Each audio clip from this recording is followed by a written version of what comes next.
Good evening. For tonight's council conference, we have a continued discussion regarding Norman Forward projects and other municipal facilities.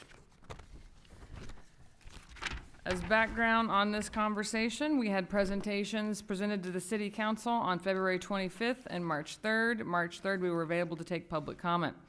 Both presentations illustrated a need for additional funding for a number of projects. The purpose of this meeting is to answer council questions. We did have many submitted last week, but we had many submitted all the way through this morning as well. Additional questions can be addressed at conclusion of the presentation. I am not quite sure if we will have time for public comment, given that we're back to that issue where we have a meeting at 6:30 that has to begin on time. So with that, I will turn it over to Catherine to begin the presentation. Thank you. We've tried to group the answers to your questions according to the topic, so hopefully it doesn't appear too disjointed. I'm not sure we were able to get to all of the questions, but we did try, so we'll see how we did, I guess. I wanted to talk to you first about the general obligation bond, sort of basics, under what constitutional authority they're authorized, and then special requirements for GO bonds. There are several sections of the Constitution by which we may issue bonds. Article 10, Section 35 limits bonds under this section for economic development or community development purposes to 5 mils on the dollar. Article 10, Section 27 gives broader authority to call an election for the purpose of purchasing, constructing, or repairing public utilities. The wrinkle here, of course, is that the projects have to be built on land that is exclusively owned by the city, and it has to be for a public utility project. If it isn't a public utility, which is a term the courts have defined pretty broadly, then the requirement for 60% voter approval and other limitations kicks in under Article 10, Section 26. There are special requirements for GO bonds. Bonds for public utilities can be approved upon an affirmative vote of just a majority of the voters, no special 60% there. Public utilities have been broadly construed, as I said, to include most types of municipal projects, provided that the facilities are exclusively owned by the city. Each category or group of projects must be presented as separate propositions, and bond proceeds can only be used for the purpose approved by the voters. At least 70% of the total amount of the bonds must specify projects and dollar amounts, but our practice has been for many years to include 100% of the projects to which the proceeds will be allocated. Once approved by the voters, the Attorney General has to review the ballot questions and ensure compliance with state law. They do not review that before the election, it's after the election, and if they invalidate a proposition, then we cannot go forward, even though the voters have approved it. Article 5, Section 57 of the Oklahoma Constitution, and cases interpreting it, provide that every legislative act has to be limited to one subject. This is known as the single subject rule. Our charter contains a similar requirement in Article 12, Section 2, where it says every ordinance adopted by the council shall embrace but one subject. And the purposes of this rule are twofold: to ensure the voters are adequately notified of the potential effect of the legislation and to prevent log rolling. Log rolling is essentially assuring the passage of something by creating a choice in which a voter is forced to assent to an unfavorable provision to secure passage of a favorable provision. Courts have long held that legislation must be germane, relative, and cognate to one another to satisfy the single subject rule. We have a number of projects that have been discussed in the last couple of weeks. A lot of the projects relate to Norman Forward and shortfalls in the sales tax. Also municipal service facilities. We've had questions about bridges, stormwater, and homeless initiatives. And so we've looked at, with Bond Council, possible ballot questions for those initiatives. And again, remembering they have to be germane, relative, and cognate to one another. So based on that feedback, Bond Council has advised that a building refurbishment or building construction to be used as a homeless facility of some kind could be coupled with the Norman Forward projects in one ballot proposition. Both the Norman Forward projects and the homeless facility would be facilities used by the public and are quality of life facilities, as opposed to the municipal facility projects, which would mainly be used for city services. Stormwater, Bond Council has advised that a stormwater facility related capital improvement project would have to be a separate ballot proposition, at least as they relate to financing some of the capital projects identified in the 2009 Stormwater Master Plan. Since most of these projects would be constructed on private property, creeks and streams would be accessed through public easements, but typically they've been located on private properties. General obligation bonds for these projects would have to be issued under the Economic Development General Obligation Bonds section of the Constitution and would be limited to a 5 mil property tax. Bridges, Bond Council looked at that as well, and they recommend that a bridges project be a separate ballot proposition. Unlike the other proposals that are for buildings, a street or bridge project would probably be considered a distinct project category from those projects. They do qualify as a public utility, however, and so you could move forward with a simple majority vote for approval. Council could also consider the possibility of using the ongoing street reconstruction GO bond program. That's the one we do every 5 years, which will be up for renewal in 2021 as a potential source of funding for these bridge projects. We had a number of questions about other possible sources of funding, and some of these we've answered by email over the last couple of weeks, but I wanted to address all of them publicly. Business improvement districts were asked about a couple of weeks ago. I've also heard it called a sports improvement district. Those are districts, and we have one in Norman right now, that can be used to fund the acquisition, construction, installation, or maintenance of capital improvements with a useful life of 5 years or more, provided the total cost of the improvement is funded in 1 year's assessment.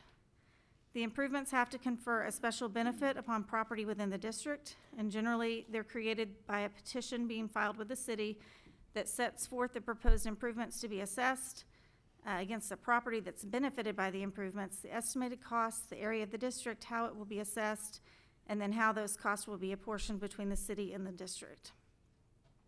Economic impact analyses of the sort that have been provided by Visit Norman present estimates of revenue to the city and local businesses from tourism based on the multiplier effect of the estimated number of room nights that could be generated from various events or facilities. While the science behind these estimates is sound, the revenues to the city are based on increased sales tax and room tax revenues that are not necessarily separated from the overall tax revenues generated citywide. So it would be difficult to securitize a revenue bond based on this type of revenue stream. And it would be even more difficult, we think, to securitize a revenue bond with estimated revenues from a sports improvement district, except in the case of maybe a relatively small capital project to support a particular facility. In short, an economic impact revenue bond or sports improvement district could not generate enough revenue to pay for these Norman Forward facilities on a comprehensive basis. We've also looked at tourism marketing districts. This is a fairly new use of the business improvement district statutes created by the legislature just a few years ago. Here you can draw the assessment district or improvement district citywide and limit it to hotels or motels with 50 or more rooms. The fee for this, as it's been looked at so far, would likely be tacked onto the room fee in addition to the hotel and motel tax. The sole purpose of these districts is to provide marketing services for private or public events reasonably calculated to increase occupancy and room rates for such properties as a class. And that is a limitation set by statute. Finally, the hotel motel tax has also been discussed. It's currently adopted. It's been in place since 1980. The rate is currently 5%. We raised it from 4% probably 7 years ago, I believe. And it was adopted by the voters for promoting convention and tourism in Norman. It's currently allocated by contracts with both Visit Norman and the Norman Arts Council, so any change to the purpose or the amount of the tax has to be approved by the voters, and any change to the allocation would have to be done by contract amendment. And the last thing we were asked for, I think as far as other sources of funding go, is a gas tax. This is something the city's talked about many times over the years. I found a memo in our files from an intern in 2013, so it's definitely come up several times over the years since I've been here. There's not any legislation that prohibits a city from adopting a gas tax.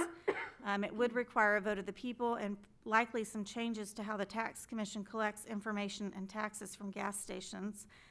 To our knowledge, no other city in Oklahoma has a local gas tax, so that would be a hurdle we'd have to work through with the tax commission if it were to go forward.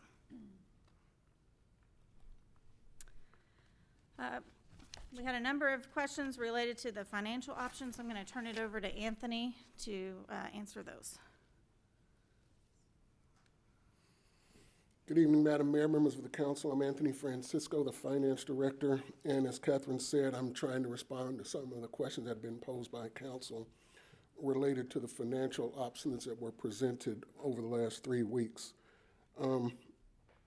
First, related to the outstanding, they're actually notes issued by the Norman Municipal Authority and securitized by the existing Norman Forward sales tax. We have 2 outstanding issues. One is the 2015 B notes. They were issued in late December of 2015. They have a maturity of January 1st of 2029. The face value on those notes was $43,160,000. All of that money has been spent on the projects that are either complete or under construction. We have a second tranche, if you will, or issuance of debt that was issued in 2017, late June of 2017. This issuance, the 2017 Norman Municipal Authority notes, have a face value of $30,950,000. There's about $8 million in remaining proceeds of those notes. As you know, and as has been discussed with the Citizens Financial Oversight Board, we had planned a third issuance to proceed with the projects that would close sometime before the end of this fiscal year so that we can keep these projects moving forward. The 2017 notes have a maturity July 1st of 2030. The interest rate on those notes is 2.4%. The interest rate on the 2015 B notes is 2.98%.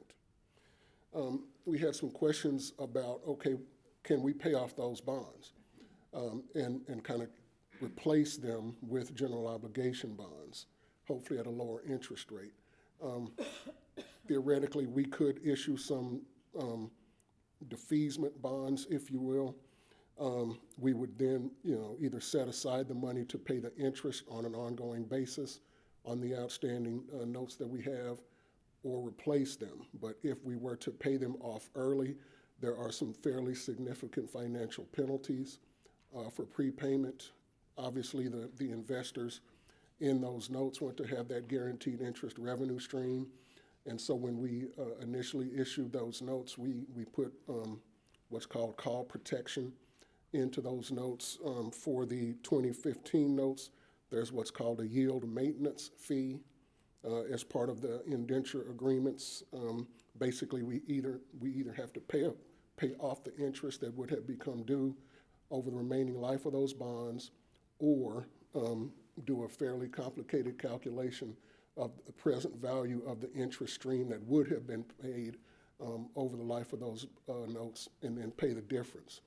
On the 2017 note, there is a breakage fee that's fairly similar up to and until the time that we could call those notes at their face value, July 1st of 2024.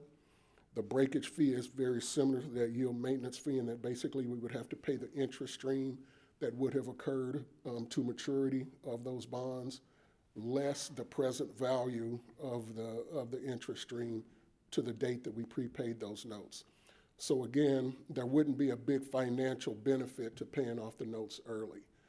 That was not anticipated when we issued the notes, and because the revenue stream from Norman Forward was such that we certainly did not anticipate that we'd have some big influx of sales tax money coming in to pay off those notes in advance. We didn't put a big call protection into them. The financing terms for the proposed general obligation bonds that have been discussed over the last 2 or 3 weeks. When we presented the slide that talked about the tax impacts on various values of property, the assumptions behind that were that we would have been maintaining our AA2 rating for Moody's Investor Service, very good and outstanding rating that we have enjoyed here in Norman for many years, and it was actually upgraded about 3 years ago.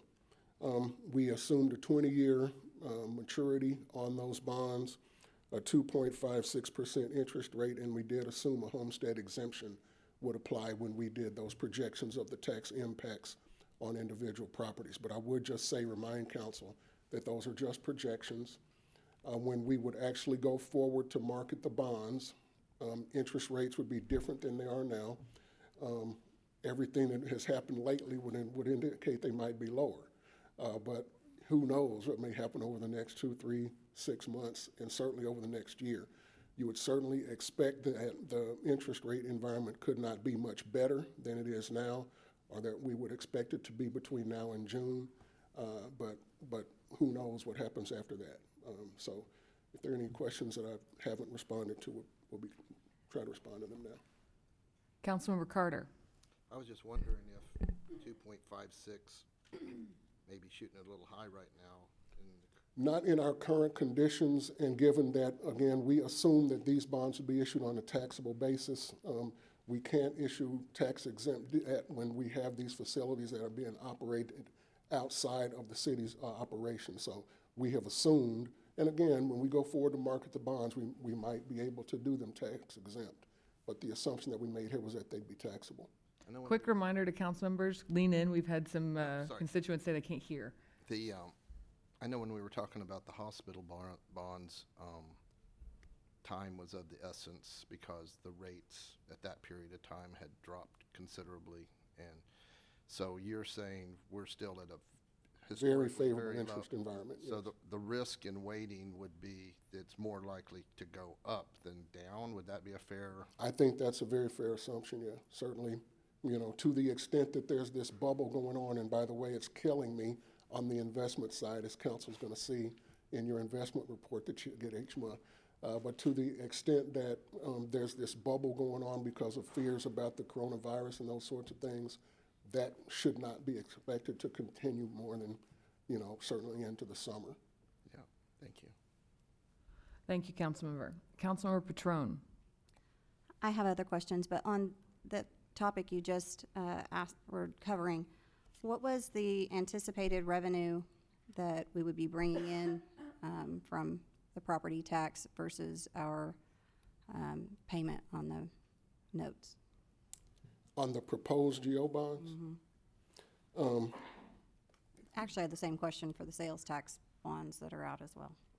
well, again, the sales tax is just the 0.5%, and what we project to come in from that 0.5%. The average levy rate on the GO bond projection that we made here was about 6.05 mils.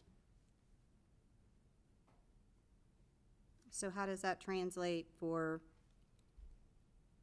if you take these bond loans, and then we're gonna have a monthly payment, I assume? Is that like we do on the Norman Ford sales tax revenue bond? Who is we? The city. No, we would assume that interest would be paid semi-annually and principal would be paid annually. Okay, and what are those payments on these, on 85.5 million or 110 million? The amortization rate would be set when we market the bonds, but we would project that the average annual payment would be somewhere in the realm of right at 6 million. Can you forward that AM table to us? Yeah, it's preliminary at this point, but yes, we can. Okay, because I'm trying to understand how much revenue we would be bringing in from doing a 6 mil tax or property tax versus the payment is what the question was. And so if you can. Yeah, and again, the mill levy is set to recover the annual costs. Yeah, I get that. Just wondered what the numbers were.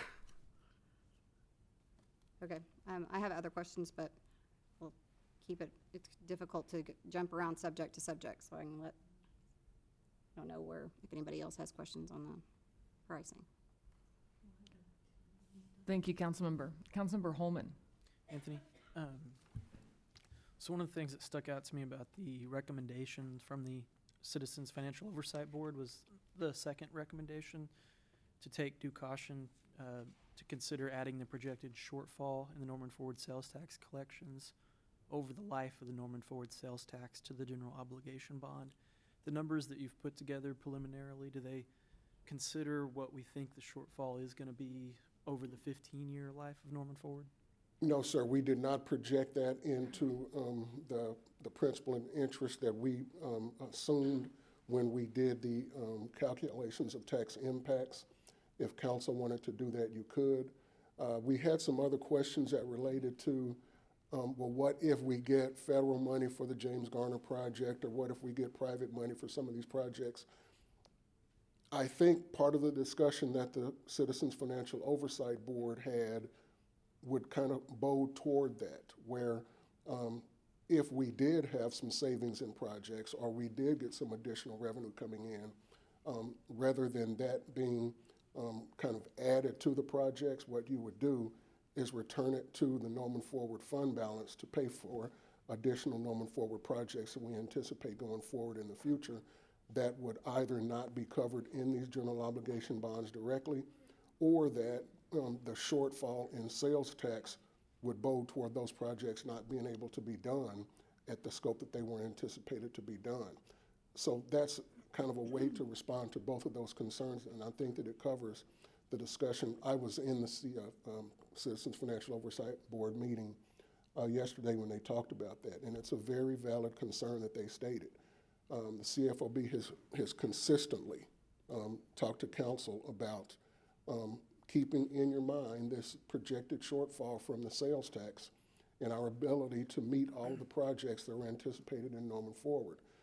So while we may or may not increase the amount of general obligation bonds, to the extent that we were able to get either funding sources outside of what we are currently anticipating, or we had some savings in some individual projects, then those funds might be better used towards paying for the other Norman Forward projects. So I would encourage us to, if we're going to be asking voters for a package this large anyway, that we do budget for what we think is the projected shortfall over based on what we've seen in the first 5 years, what we think it could be over the next 10 years, and even maybe some little cushion in there in case sales tax gets even worse over the next 10 years, which I don't know where the bottom is for that and what could change over the next 10 years with sales tax. So I don't want future council to have to come back in 5 or 8 years and ask again. So I would like for us to budget for whatever we think that shortfall will be. That's all I have right now. Thank you. Thank you, Councilmember. Councilmember Bierman. So MAPS keeps getting cited quite often as kind of the gold standard that we're aiming for, but MAPS is all PAYGO, which we are not doing. Are any of these projects going to be moved to PAYGO, maybe in lieu of issuing notes? A lot of the Norman Forward projects are pay-as-you-go. We have only talked about the projects that are debt financed here, but for example, all the neighborhood park projects, the James Garner project, the future Canadian Trails project, the Trails project in general, there are a lot of Norman Forward projects that are always been anticipated to be done on a pay-as-you-go basis in the later years of the Norman Forward period. And in our most recent projections and presented to the council in the Norman Forward Citizens Oversight Board, we reduced the amount of projected indebtedness in the third issuance so that we could save some of those interest costs. So there's always been anticipated in Norman Forward this mix of debt finance projects, get the big brick and mortar things done in advance of the money coming in, but also pay-as-you-go projects over the life of the Norman Forward sales tax. Thank you. I also have a question. You mentioned this was actually, you kind of tangentially referenced a couple of the questions that I had sent earlier about where we anticipate the savings from the James Garner corridor project or sale of Norman Regional land, where that funding is going. Do we have any clear-cut answers to that? How do you define clear-cut?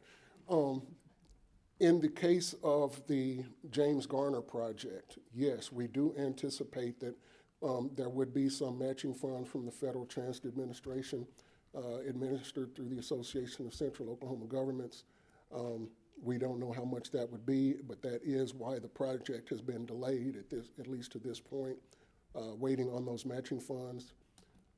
We have budgeted what we thought to be the full cost of that project, and to the extent that we get some of those federal matching funds, then yes, some of those funds that were budgeted or allocated for the James Garner project could be used for other Norman Forward projects.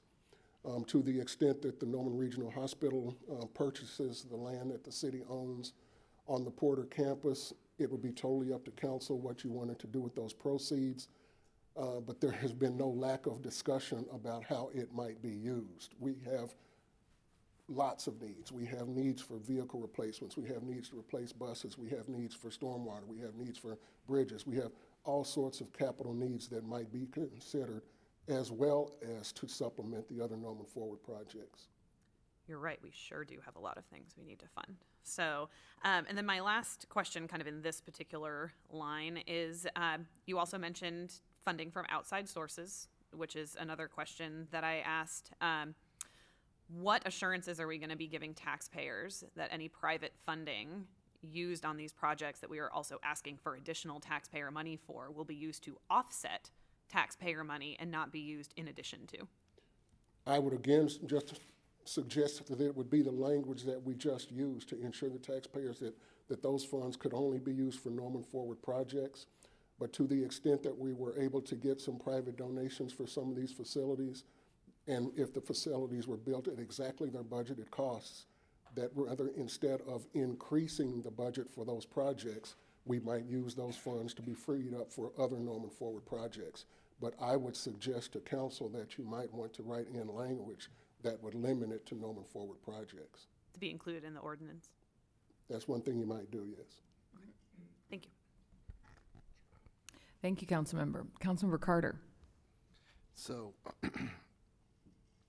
jog my memory, if you don't mind. So we have completed some Norman Forward projects. We've got 6 on the table here. What are the ones that are remaining to be funded later down the line? Yeah, that was one of the things I wanted to go back to my office to grab, was the implementation plan. But we are underway with a lot of the large brick and mortar projects, the Ruby Grant project, but we have not started the Saxon project. We have, I believe, 2 of the neighborhood projects that have been completed, but there are about 10 of them that have yet to start. We're underway with the Ruby Grant project, but it's not finished. We haven't really started with the Trails project that's anticipated in Norman Forward. We certainly have not started with the Canadian Trails project that's anticipated. And again, there's a list of some that I'm sure I'm forgetting. Well, one of them, my favorite of all the Norman Forward, happens to be the Canadian Trails project. And, I see that project not only as a great tool for our environment, protecting, a braided prairie river, which is a very unique thing to Oklahoma and this region of the country. It's also habitat for the least tern. I've spent many years, decades, out there roping off sections of little islands in the South Canadian River so that least terns could provide, have a place to reproduce, and they're doing quite well. I also see it as an economic driver for Ward 2 in South Norman that has been particularly hit hard, I think, from the cumulative economic effect of everything that's gone on in the city in the last decade. So would it be fair to say that if we begin, we fund these 6 projects with a GO bond, but we still run into sales tax deficits like Councilmember Holman was alluding to earlier, would it be fair to say that these projects that are at the end of Norman Forward would be in jeopardy? We have made every effort to make sure that over the life of the Norman Forward program, we would be able to fund all of the projects at least their budgeted levels. But yeah, to the extent that, like in the MAPS experience in Oklahoma City, where you're doing pay-as-you-go projects, the last project to be funded, yeah, might be there might not be enough money to do that project. So yes, that could be a risk to be considered, but certainly one that we have been attempting to avoid throughout the 5 years that we have had experience with Norman Forward. And I appreciate that that has been a common message from the first time I had an orientation session that on the Norman Forward as a council member. You know, I do feel like the staff has been tuned into that, and so, and I do appreciate that, but I'm still, I guess, concerned that when the realities of these megatrends that you continue to discuss, I don't see them reversing. It seems like they're accelerating in certain parts, and maybe there'll be some governments. I know you and I shared a newspaper article about some troubles in Texas, where they had all these promised economic incentives built on online sales, and they were going to different communities and robbing others, and it's a mess. Fortunately, we don't have that sort of We don't have that, legislation here. but what we do have is you know, quite a bit of online sales growth at the expense of retail in our Yes, sir. city, and that's a problem, or it's certainly a concern. And so, back to what Councilmember Holman said, would the prudent way, I'm just going to use the Canadian River Trails project, since it is at the bottom of the list, for a lot of reasons other than the financing. You know, we know Catherine wrote a great summary of the status of that project, which ownership I of the do land. appreciate, Ms. Walker. But you know, would it be, so is there a mechanism in our issuance of these GO bonds that might give us more confidence that we'll get to those tail-end projects and be able to fully fund them to the greater extent? Is it the solution that Councilmember Holden proposed? That's one thing you could do, yes. Now, just remember, that has not been the Norman way. As Catherine was talking about when she was discussing what you statutorily have to do under the Bond Proceeds Act of identifying at least 70% of what you're going to spend the money on, that is what you statutorily have to do. But in Norman, we have always identified 100% of the project cost and told the voters exactly what we intend to do and tie our hands to do it. But yes, you could just have a large contingency project that is for other Norman Forward projects to be determined in the future, that sort of thing, and put that on the ballot. And that would certainly be within the statutory requirements. It just hasn't been the way we've done it in Norman. Now, maybe you can help jog my memory again. I'm going back now to 2008. That bond issue, as a private citizen, I remember that when we were voting for the library and a senior center, a municipal complex. And that was a multi-phase vote. If I remember, there were multiple questions. Multiple, yes. And some questions passed and some didn't. And if memory serves me, please correct me, is that because one of the, at least my memory of 12 years ago, is that particular segment that failed, which I think was about the library. It was the largest piece, but it was the Yeah, library. and it failed. One of the reasons that was cited in the coffee shops where I hang out, which, you know, that's all the experts, right? Was the lack of certainty and that was, you know, a reason why, you know, where it was going to be located or something like that. Am I remember that right? No, that's very accurate. I mean, that's certainly one of the reasons that was cited for the failure of that particular project with the success of the municipal complex. That, you know, you knew exactly where the municipal complex was. So, Yeah. So yeah, that was certainly part of the discussion. And so that, I guess, from 2008 since, the Norman way has been to clearly define for the voters the project. So would it be fair to say that there's some risk in us, I'm just asking, you know, of us having an undefined pool of, if the deficit's predicted to be $14 million, that might look to the voters as something that, A blank check was used in yeah, that. well, however you might want to describe that, and that might be a negative for a certain segment of people to vote for this proposal. Would that be- That's a very valid concern. But we And need to again, weigh that, I guess. I mean, to me, it makes all the sense in the world to fully fund all these projects, and I might get my South Canadian River Trails. Yeah. See, But again, I don't want to Councilmember, jeopardize these I take it 9 upon myself to say that, when we say that we would try to make sure that all of the Norman Forward projects are delivered at least their budgeted level, the reason I say that is that we have a few tricks up our sleeve, if you will. We know that there's the potential of getting some federal money for the James Garner project that Yeah. would then be applicable to all of the other Norman Forward projects. We anticipate that the Central Library project, which, by the way, council will have a final acceptance on next meeting, we anticipate that there's going to be some savings in that project that would apply to all of the other Norman Forward projects. So yes, I say with some confidence that even though we are projecting that the sales tax revenues will come in under their original projections, we also project that we will have some cost savings to offset that, such that with this general obligation bond, at the levels that the engineers estimate those projects to cost, if Norman Forward can just meet its budgeted levels of expenditure for those and other projects, then we can deliver the Norman Forward project at the level that it was envisioned. And if you don't mind me, Mayor, following up on, so would it be fair then to say that with these 6 projects that we're considering, presenting to the public to decide if they want to fund it this way or not, it's not our decision, Yes, we're sir. just giving them the option. Would it be fair to say if any of those projects come in under budget, that will help bridge the gap in this $14 million, just like the James all of the Garner, other- the federal money comes in, that helps bridge this $14 million gap.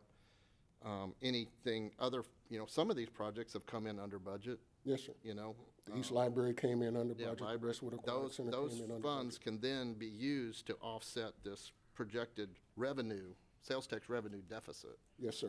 Okay, thank you. Thank you, Councilmember. Do we have any other questions for Mr. Francisco regarding financing? Okay, thank you. We'll now turn it over to Judd Foster from Parks and Recreation. Thank you, Mayor. A number of questions were asked about each of the projects, same questions for each of the projects. So I'm just going to go through that information project by project, and then we'll take it from there. But first of all, the youth baseball and softball project at Reeves Park. The site is, of course, at Reeves. There's no land acquisition costs needed. We already own the property. We have a construction manager selected. That is Flint Co. We have a contract with Flint Co. They will, in turn, bid out the different contractors, whatever those might be, dirt contractors or construction or masons or whatever it is, based on the different components of the project. Whenever we get to the point of turning them loose to do some construction there. At the risk of jumping around too much, you may recall that there's a number of things that have to occur before we can do the work at Reeves Park, and that relates to other projects, particularly the adult softball projects have to be built, the new parks have to be built so that we can clear the way for the existing adult softball that's at Reeves. The park maintenance facility has to be built so that we can clear out the existing park maintenance facility at Reeves. So some of the work that's already been designed and construction documents prepared at Reeves is ready to go, but other parts of it, significant part of it actually, is being held up until we move some of those other projects forward. The operator at this location is the Ball Clubs of Norman. We have a current contract with them, and the revised budget for the project is $15.3 million, and that does include all of the site improvements and parking, all of the extra work that would need to be done to complement the project. Judd, if you go back one, I think you and I hit the slide at the same time, and there's multi-sport and indoor aquatics before youth baseball. Did I skip? I think you and I just hit it at the same time. Okay, sorry about that. Okay, so the multi-sport indoor aquatic facility site location is University North Park. The land acquisition is handled for that based on the 2019 amended and restated project plan that was approved. That provides for the land to be, or for the city to be able to purchase the land. Am I saying that right, Catherine? Yes. And then as far as, pardon me, as far as a contractor or construction manager, we do not have one selected for this project yet.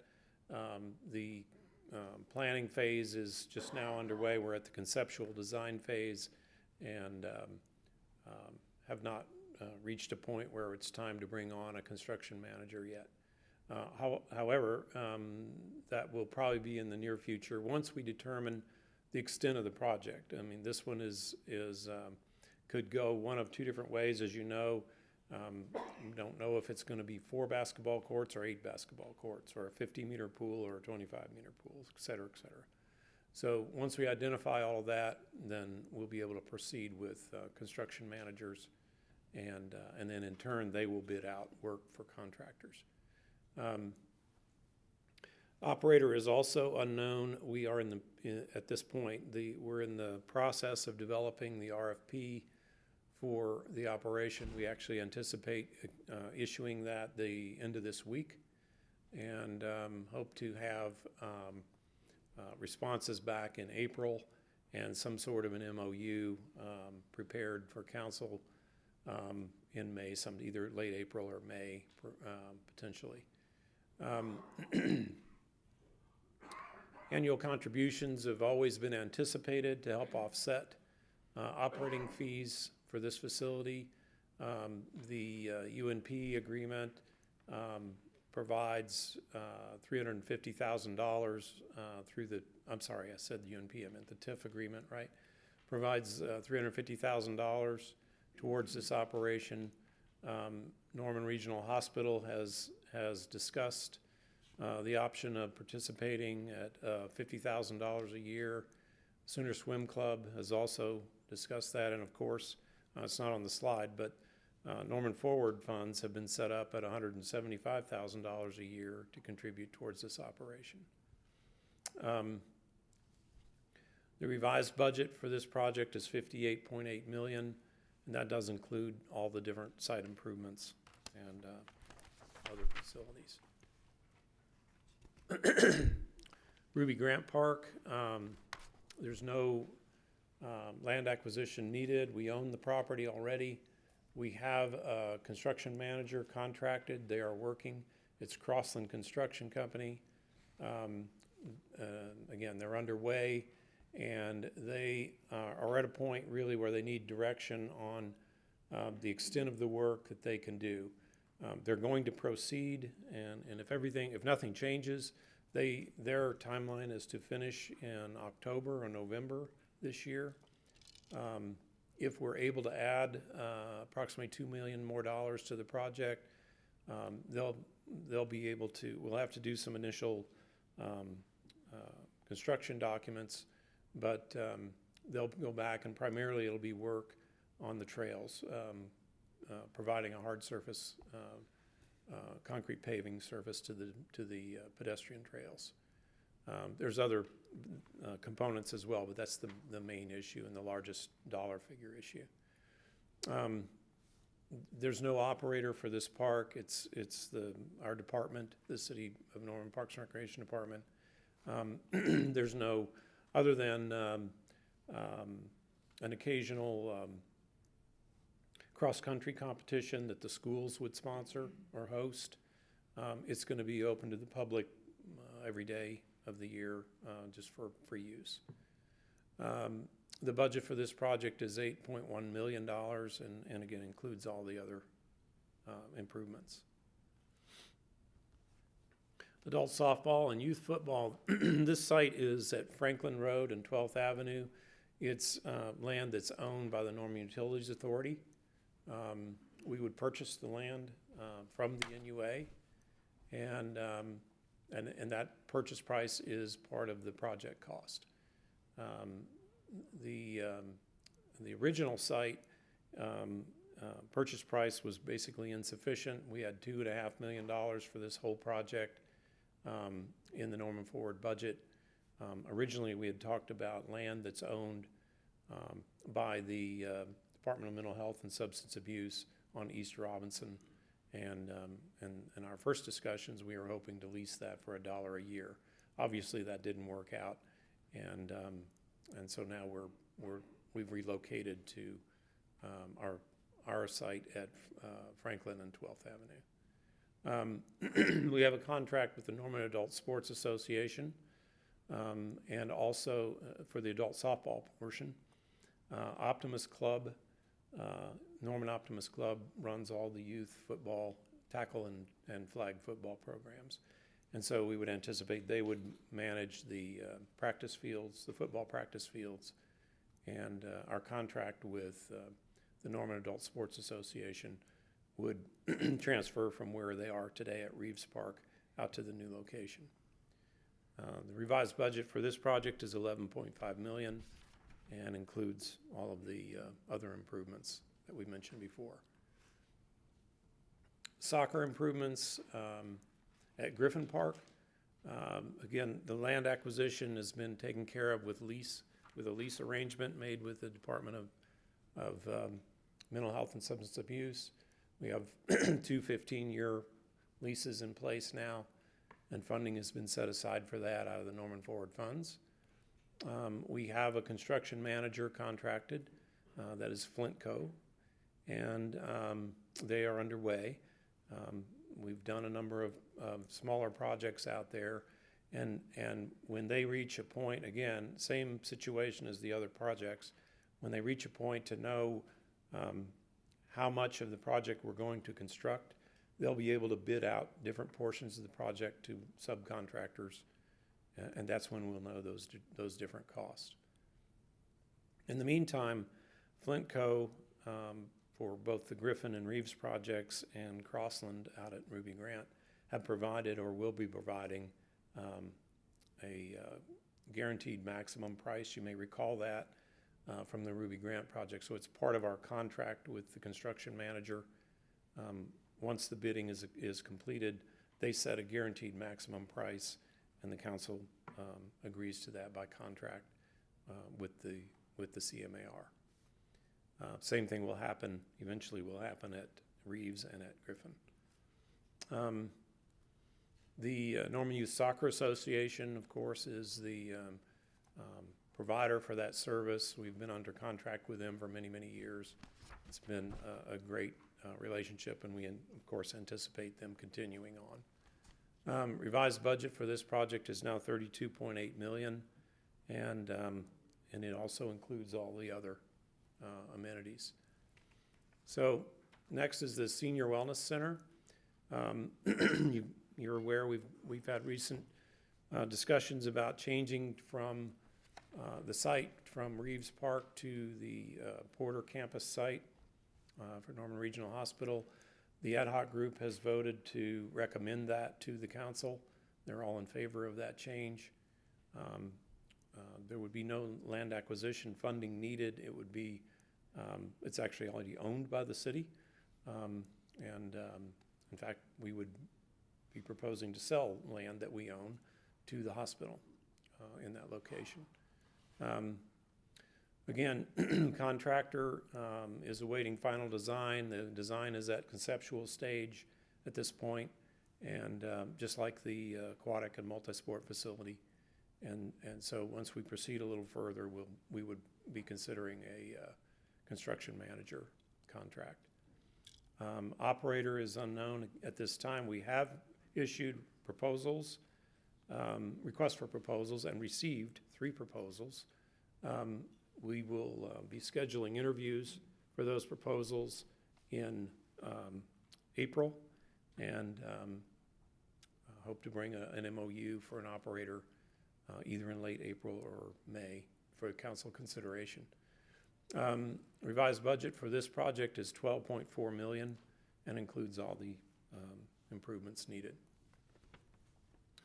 I think this is the last one, the park maintenance facility, pardon me. The site is land that the city owns at the North Base facility. There's no acquisition cost needed. Contractor is not determined. We'll probably be doing a hard bid rather than a construction manager approach for this project. The plans are underway. We have conceptual plans done. They're at the design development stage at this point for not only the park maintenance facility, but the bus maintenance facility, or the transit facility, I should say, and also the fire building, fire services building. Of course, there's no operator associated with these projects. These are city maintenance buildings. The park maintenance budget is $6.2 million, and that includes all of the site costs. That would actually cover all the site costs totally, so that that does not split them out between the three different facilities. That number is as if the park maintenance facility were the only one to be built there. And one last slide in terms of sensitivity and the timing and the need to move forward. We provided some information about this. All this has been mentioned, I think, at one time or another, but we're underway at Ruby Grant. If we get too much further, they're gonna complete work that either has to be changed, or that probably would have to be changed. And so it's important for them to know how far they can go in terms of construction. The senior wellness facility, indoor aquatics, and multi-sport facility I've already mentioned are in the conceptual design stage. The consultants are waiting for direction from us on what to design. Is it, as I said earlier, is it a 4-court gym or an 8-court gym? Is it a 50-meter pool or a 25-yard pool? Is it a phase 1 of a 5-phase senior center, or the entire project all at once? So we're going to have to provide them some direction before we can move forward much. Same thing at Reeves. I mentioned all of the domino effect of the different projects. I don't think I need to repeat all that. And the municipal service facilities are critical. Probably I mentioned in some of my written response that I think you have copies of. Probably the most critical in terms of timing is the bus maintenance facility. You already know this. We have a lease in place with the university through June 30th. They want us out of there. We have to build a building as quick as we can. We have to have a maintenance facility. No question about that. To maintain our bus fleet, we can't provide the service without it. So we're going to have to figure out a way to do this. And this is probably the most critical of all these projects in terms of a timeline and finding a solution. Also, the Emergency Operations Center is ready to bid, and it's been cut back, as I understand it, to fit into the available budget. My understanding is if we build that, whatever the budget will allow, the building is going to be basically too small on the day that we open it. And so, again, the timing is of the essence to be able to get this project done correctly the first time. And with that, I'll hand it back to Catherine. Thank you. So in looking at all this information and discussing all this with bond counsel, staff has developed a recommendation based on that feedback and based on your questions. Obviously, the Norman Forward shortfalls need to come forward for action because of these projects that are waiting for the funding. We do understand, though, there's been a lot of support in the community for some funding for a homeless initiative. And I've heard the figure $5 million. I don't know if that's the right figure, but based on bond counsel's feedback, we do believe that could be grouped in with the Norman Forward projects as a public utility, as a project that's open to the public. It's a quality of life project. And so we've included that in one proposition. But also with that, I know our continuum of care partners have really been talking about the need to do something more comprehensive to inform that initiative, some sort of needs assessment, a housing study, to make sure that we're not just providing temporary shelter, but that we're setting ourselves up to be able to provide housing options, permanent housing options. And so staff is planning to bring forward a budget proposal to provide for a study to be done prior to spending the $5 million. That way you all have some information to inform what that would be spent on. I know we have continuum of care reps here that may want to speak on this, but I would just remind you that because it's a GO bond and it's a public utility, it has to be funds that we can spend on land we own. It would have to be used to acquire, or land we own or require, and it has to be spent on capital projects. And so that's some of the things we would need to be sort of ferreting out in the housing study, I think. We would also include in this proposition, in this ordinance, you all have expressed support for continuing the 1% for public art, and so that could be included in the ordinance. And it would also include issuance costs, so that $90.5 million may be higher, just to include those costs as directed by council. And then, of course, the other proposition, as bond counsel has said and as we've said tonight, would be the municipal services facilities. So this would be the fleet maintenance facility, it would be the EOC, and it would be the municipal complex facility or improvements. Although we believe we could find other funding for bridges, we may be able to include it in the 5-year transportation bonds.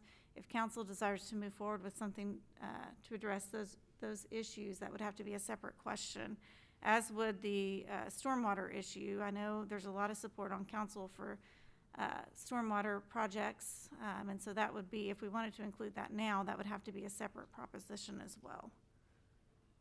So with that, I'd be happy to answer any questions. Thank you. Does anyone from the continuum of care want to speak on any of those recommendations? Don't you all jump up at once.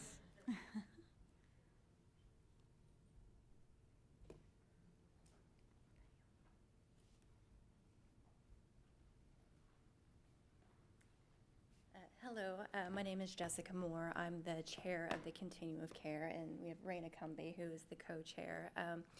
We've been meeting for quite some time, going over some preliminary plans for creating a permanent day shelter that would incorporate many resources all in one stop, hopefully some seasonal overnight shelter, and be able to be housing focused.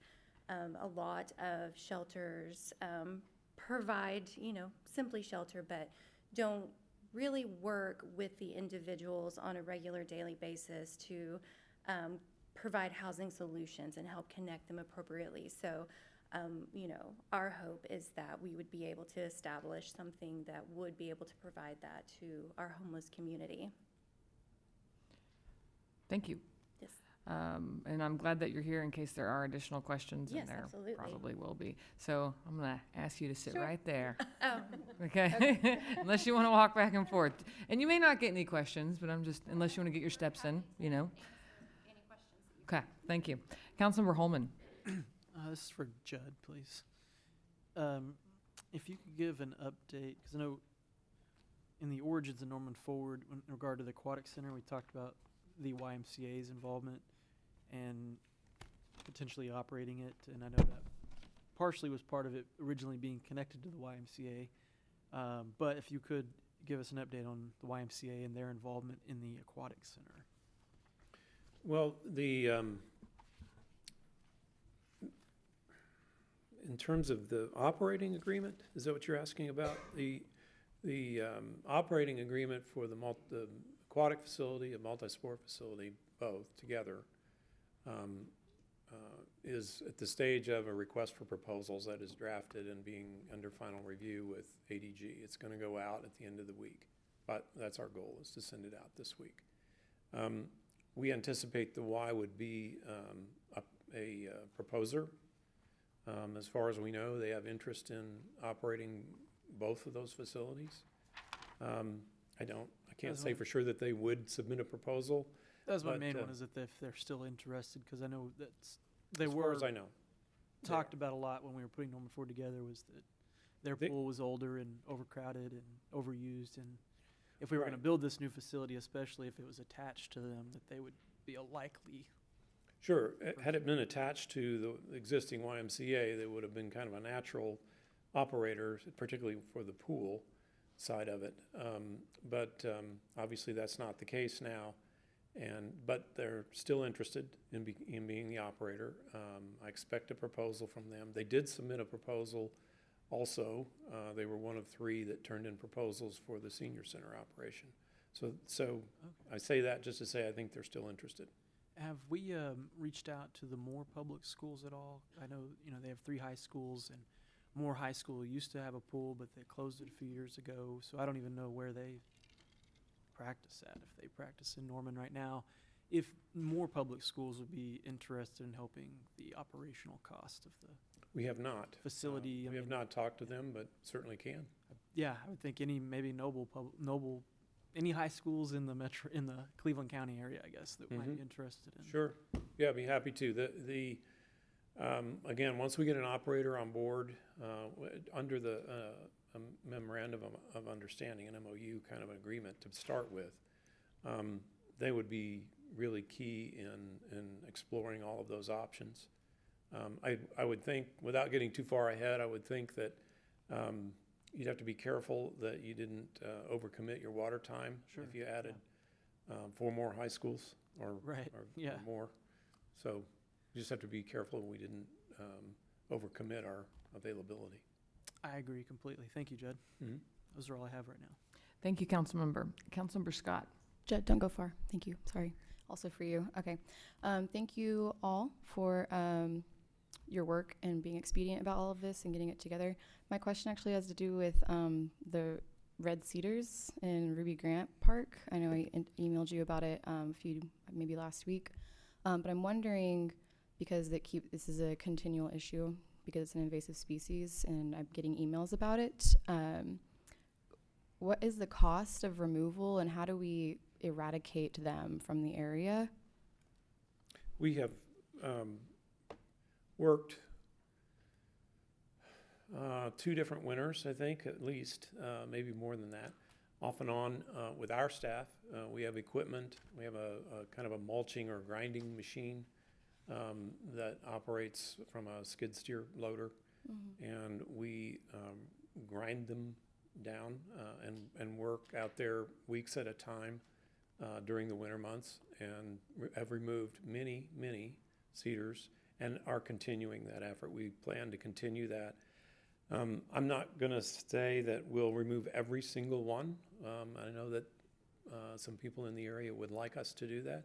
We'll probably keep a few specimens that are here and there throughout the site, but the vast majority of them we plan to remove. Okay. And we'll do it that way at our staff cost. Okay, and so do you know like an approximate staff cost, just out of curiosity? Not off the top of my head. Okay. It would be an hourly rate of our staff plus whatever it costs to run the equipment each hour. But it's going to be, that's as cheap as we could do it, I think, in terms of that versus hiring a contractor to come and remove them. Yes. I would expect be a lot more expensive. Okay, and then as far as root removal, to completely, prevent them from trying to grow back? They won't grow back. We Okay. grind them down below the surface of the ground, and they won't. Okay, grow back. perfect, thank you. Just wanted to have an update there so I can always Yep. be sure to respond Sure. to those concerns, and that's all I have for now, so thank you. Thank you, Councilmember. Councilmember Hall. Mr. Foster, don't get comfortable. I'd like to revisit the Senior Wellness Center project. I know we have representatives here from both the Senior Union and the Senior Ad Hoc Committee.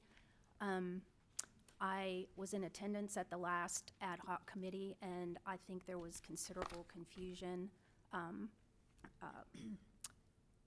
maybe not at the meeting, but since the meeting, there has been considerable confusion, and I want to make sure for the benefit of the representatives of these two groups that we walk through a couple of things. There was a member of the Hospital Authority Board that was present at the meeting that may or may not, as it turns out, be speaking on behalf of the Norman Regional Hospital Authority Board. And some of those things I think deserve some clarification. So there was a opinion expressed that the hospital was highly motivated to have the Senior Wellness Center relocated at the hospital, and I think that is a fairly accurate statement. Would you agree with that? Yes, ma'am. Sure. Yeah. Okay. So some of the other things, though, that were mentioned that they may or may not be aware of is that the hospital would be willing to fill the gap between the $7.6 million available and the projected cost of approximately $12.3 because the hospital wants to get it done. So is that currently an accurate statement?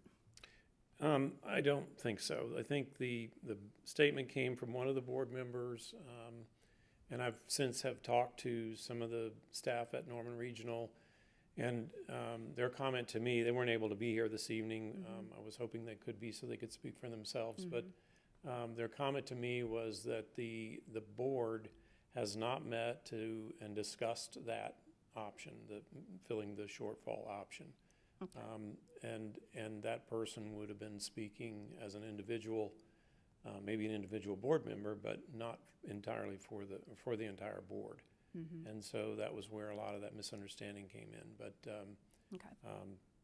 and further, the only other thing they mentioned to me was that the only thing the board has done is authorized Mr. Split to negotiate a land purchase from the city on the acreage that we own over there. Which he's been consistent in saying Yes. all along. Okay.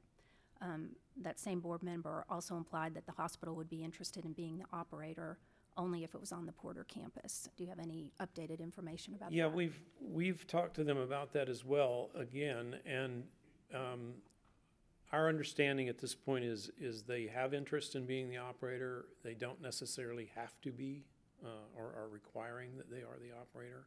I think they're interested in considering other options in terms of maybe partnering with another operator that might be interested. When we were still discussing the location at the Reeves Park location, it seems to me that somewhere along the way there was discussion about the hospital having a space within that facility at Reeves Park and that they would be contributing some amount of funds to that would go towards programming. Is that correct? That's so my far? understanding, yes. Okay. And their interest in part of their Healthy Village program, that an Inspire Health program, is just what you said. I think they have interest in providing at least, I say some, could be many, senior programs at that facility. And of course, they would want to do that with their staff. And that's where, that's what I mean when I talk about them working in partnership with maybe another operator that provides other types of programs that maybe the hospital doesn't want to provide or isn't interested in. And I don't know how that'll unfold yet, but it could be that a cooperative agreement like that makes sense, where they take care of the health-related programming, they being the hospital, take care of the health-related programming, and the other operator does the other options. So I'm making the leap that if it's located on the Porter campus, they would still be interested in providing that programming piece. Everything we've heard is along those lines, yes. Okay. The other thing that was mentioned at the meeting was that there would be the possibility of breaking ground sooner than later, which I know is a concern of both of these constituent groups. There is a conceptual design that's been made public with the senior center located in one location, but in order to build sooner than later, it would be located to another portion of the Porter campus currently, while the hospital would still be operating to like 2023, I think, is they intend to keep operating until that point. So there is a possibility to break ground sooner, but in a different location other than what was presented conceptually. Yes, ma'am. That's exactly my understanding. I think there's some land south of the older hospital on the south side of their property that's Currently a parking either lot. vacant or parking or Yeah. both. That's been referred to as a location that wouldn't require any, would allow us to move forward immediately. So that really leads me to my final question, and I think the source of most of the confusion, and that is with the land cost issue. And it may just be a semantics issue, but I'd really like you to clear that up. So you said previously that there would be no land cost involved for locating the senior center on the Porter campus. Well, what I'm talking about there is, that's not built into that cost estimate number. The cost estimate that you have is for the building and the site improvements. The land cost would be handled, I presume, with our agreement for them to purchase property. Or, as I said, depends, I guess, on where exactly the footprint of the building is, but if it's on land that we already own, then we don't necessarily have to sell it. We already own it. And so, in that transaction, I would think that we would acquire, or we would acquire our site, or define our site on land that we either own or piece together with land that we work out in a land sale to them, if that makes any sense. Well, I just want to make sure I understand. So if we separated out those two transactions, which was what we've been doing all along, and I understand that the city is currently under negotiation with the hospital authority to sell our land that we have there, and then that would free up X number of dollars that the council could choose to spend however they wanted to. Yes, ma'am. Okay, so that's that transaction. So the other transaction is we would still need to provide land for the senior center to be located on the Porter campus. So the only way to pay for it would be to tie those two together. Can you help me? Sure. I'd be happy to tell you how I've got it drafted. Okay. We don't have an There you go. agreement yet, but I will tell you what I've drafted so far in the purchase and sale agreement is that they would purchase all of the land that we own from the city, and we would get those funds more quickly. And then once the final site is identified, they would quit claim that portion back to us at no cost. Okay, Don't know if they'll agree to that, but that's how I've got it written, so that we get the maximum benefit of those dollars. okay. Thank you. Sure. Thank you, Councilmember. It is 6:16. I was hoping to stop by 6:20. We know that staff would like to see this on a June ballot for the reasons that have been laid out here in terms of timing. And we haven't even gotten through our questions here, but I would really like some guidance from all of you on where you're at with that. I'm happy we will continue this discussion next week. First reading would have to be March 24th, and as we know, you can continue to change things after first reading, so we have time, and first reading does sound nerve-wracking, but again, things can be changed after first reading before second reading. I support a June date because it's clearly lined out what we need. If you're comfortable that $5 million will help address something with homelessness, my only concern would be that, I guess the question would be, can we tie the ballot language to, Norman residents are smart enough where they're not gonna fall for, just give us the money and we'll figure out how we're gonna spend it later. So could we tie it to, these funds can only be spent on needs identified in this comprehensive study that we will budget for in fiscal year 21? Yes, we could do that within the ordinance. It probably wouldn't make it into the ballot language, but it would be within the ordinance that's adopted. Okay. So I guess I hate to clear the queue on that, but we do need some guidance because it is a timely issue. So when we call on you, please tell us where you're at with June. And I would point out, August has been thrown out, but I feel like we have all the details at this time with the projects there. and we've gotten staff recommendations on stormwater and bridges. So I'd love to hear your thoughts on that. Let's start with Ward 1, if you're comfortable with that. Councilmember Bierman? I am not there yet. Okay. Not comfortable yet. Thank you. Councilmember Carter? Well, just to clarify, I'm comfortable with the 6 Norman Forward projects and the municipal service facilities. Comfortable, I think time is of the essence. I worry about the $14 million shortfall, including that in it. Okay. And I have a lot of concerns, just exactly how you stated it about the homelessness, that I think Anthony clearly defined to me what is the Norman way and the expectations of Norman voters. And I think there's wide public support for these projects, these 9 projects. And I believe there's public support for a homeless project, but I don't know if it's been adequately vetted. So I'm lukewarm on that. Okay, thank you. Councilmember Patron? So I'm super supportive of right-siding Norman Forward. I'm not feeling like I have the information that I need for due diligence. For instance, I haven't even seen the itemized budgets. Like, where is this? All we've seen is some bar charts that say we're short by huge amounts of money, but it doesn't say what we're buying. So where are the dollars coming from? I have a lot of questions that haven't been answered, and I'm not convinced. I keep getting calls from different constituent groups that, because there are so many different master plans here, who they're saying that it's not sufficient. And I want to make sure that we're not, like Councilmember Holman said, that we're not coming back to them in 2 years because we hurried so much that we didn't do it right. And that's really concerning for me. I would rather have the August date and make sure that we do this right instead of have our foot on the gas and mess it up. So no, I'm not ready. And I want to be ready. I want to support this. I'm super supportive in spirit of it, but we need to do this right.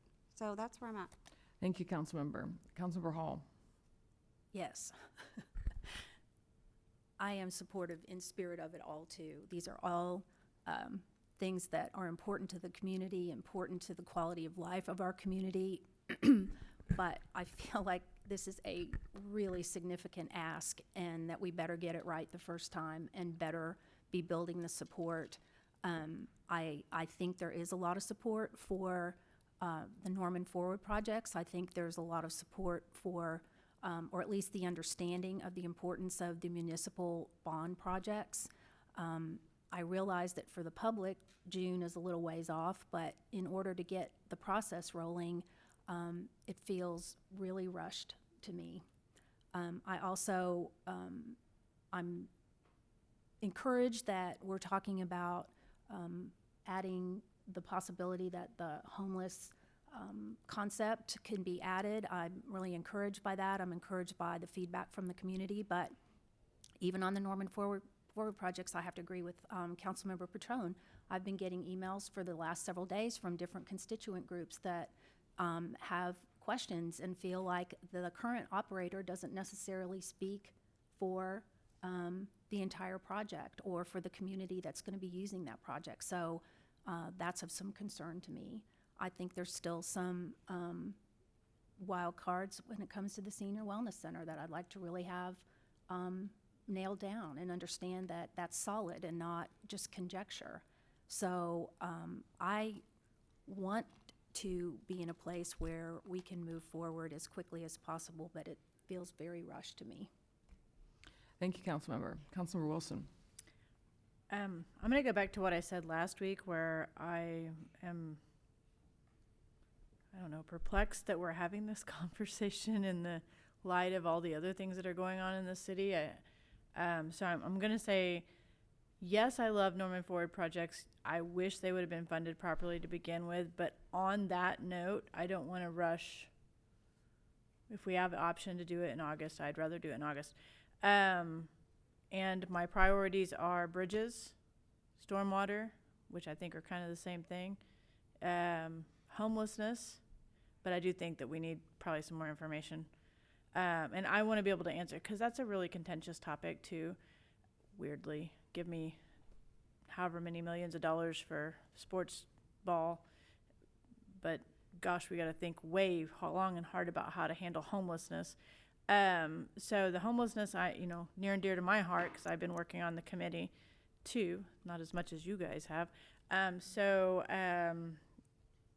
would like to get more information on that. So with all of that kind of wrapped in together, I really think that a later date's going to be better. We'll have different council members up here too that are going to have to deal with this, having been, my whole tenure on council, which isn't very long, has been constantly talking about an underfunded Norman Forward. So I don't want to heap that on the next council. And so no, I'm not there yet. Thank you, Councilmember. Councilmember Scanlon. In our last discussion of these topics, I was in favor of a delay till August for the reasons that many people have cited. As I think about it, the presentations we've seen over the last few weeks include staff's best estimates, and I think they've worked very hard on this, and the consensus, for the most part, of the ad hoc committees that we've appointed to advise us on this.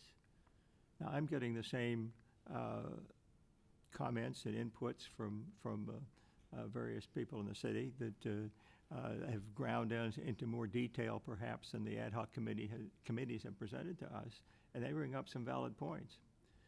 We can study this to death, however, and I've heard analysis is paralysis before from this podium. I just wonder how far we can push it and not lose out on the opportunity, for example, to take advantage of lower interest rates that may change. My biggest concern, and the mayor and I had a discussion of this earlier today, my biggest concern going into this was really the $5 million for the homeless initiative. I think we need it, but my concern was that we really needed to know what we were going to spend it on. I've been persuaded, after some thought and discussions, both with the mayor and with the ad hoc committee members this morning, that with the caveat that there be a study to further define this, that I'm okay with it. I don't want to miss the boat on having this resource available to us. I have some concern dwelling on the senior center, or not the senior center, the homeless thing. I see a divergence between some of the things that the continuum of care is saying and the things that we heard from food and shelter a week ago. I'd like that better defined. But I think that the $5 million is something that we have to set aside as essentially seed money to be further defined by the study that we've all heard can be included in the ordinance. So I guess at the bottom line, I'm ready to go ahead with the caveat related to the wellness center. The homeless center. Thank you, Councilmember. Councilmember Holman. I share some of the similar concerns as my colleagues have expressed. I think that it is rushed because we are under some time constraints here. We're talking about projects that range in the millions of dollars, and every day, every week, every month that we wait results in significant cost increases. So there is a significant cost to us waiting 3 more months, waiting to August, that could mean millions maybe, depending on what happens with interest rates over the next few months as this election year continues to go on and we find out who the nominee is on the Democratic side and what's going to be going on in November. So a lot could change between now and August for sure, and it could mean significant money when we're talking about the amount that we're asking for. So in light of that, when it comes to projects that voters have already approved, I would feel comfortable sending that to a June ballot because voters have already approved these projects.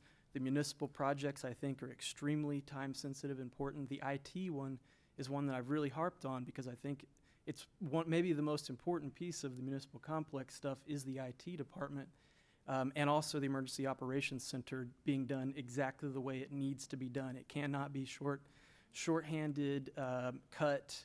You know, it needs to be done exactly the way that it was planned originally.